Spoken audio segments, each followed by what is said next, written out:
My relatives, let these words be like the howling wind that awakens us from a long slumber. We must speak of the deep wound of the 60s scoop that left generational scars upon our people. In those years of sorrow, the government's cold decrees shattered families like broken clay pots. With the indifference of a storm's harsh winds, they stole our children from the safety of their mothers' loving arms and the nurturing embraces of their grandmothers, aunties, and kin.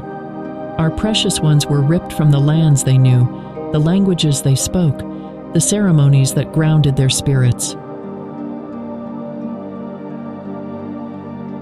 Like lost birds scattered in the winds, they were sent to live as strangers in foreign nests, severed from the roots that gave them life and identity.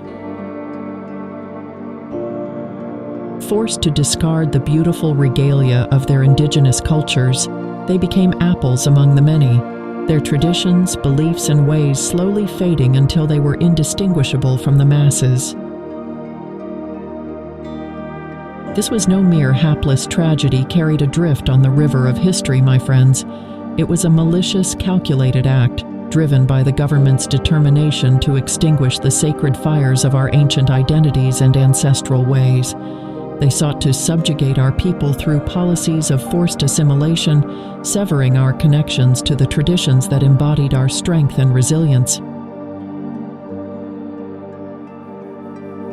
Yet we are the resilient ones, enduring like the moss that survives the harshest winters. The burning embers of our pride and reclamation refuse to be smothered, no matter how violently the winds of injustice battered against us. We are the animate ones tied spiritually to the lands, just as our ancestors walked these paths since time immemorial. Now we call the Canadian government to bear witness and account for its cruel policies that irreparably damaged generations. We handed our precious children over to worlds that did not honor their indigeneity, their languages, their ceremonies.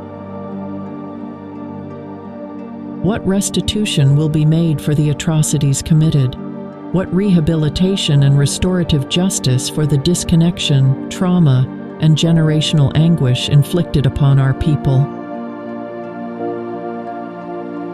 If you carry the heavy memories and aching heart born of the 60s scoop, let this be the time for your truth to be unleashed and heard.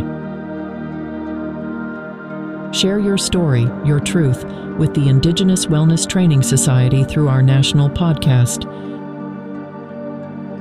Your voice is a powerful ember that can ignite the flames of understanding in those who turned their eyes away from injustice for too long.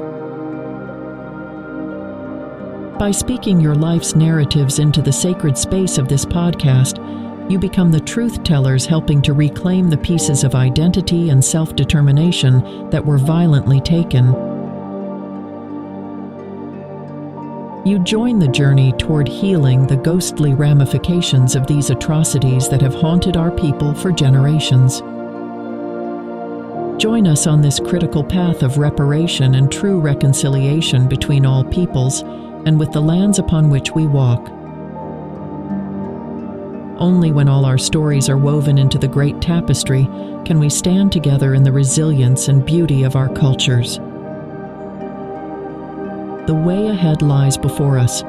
Let us walk it bravely, hand in hand with our ancestors guiding us, just as they walked these paths of perseverance since the beginning of time. Join us in making a difference. Share your story with the Indigenous Wellness Training Society and help us pave the way for a future rooted in truth, justice, and healing. Contact us now. This video is sponsored by the National 60s Scoop Healing Foundation of Canada.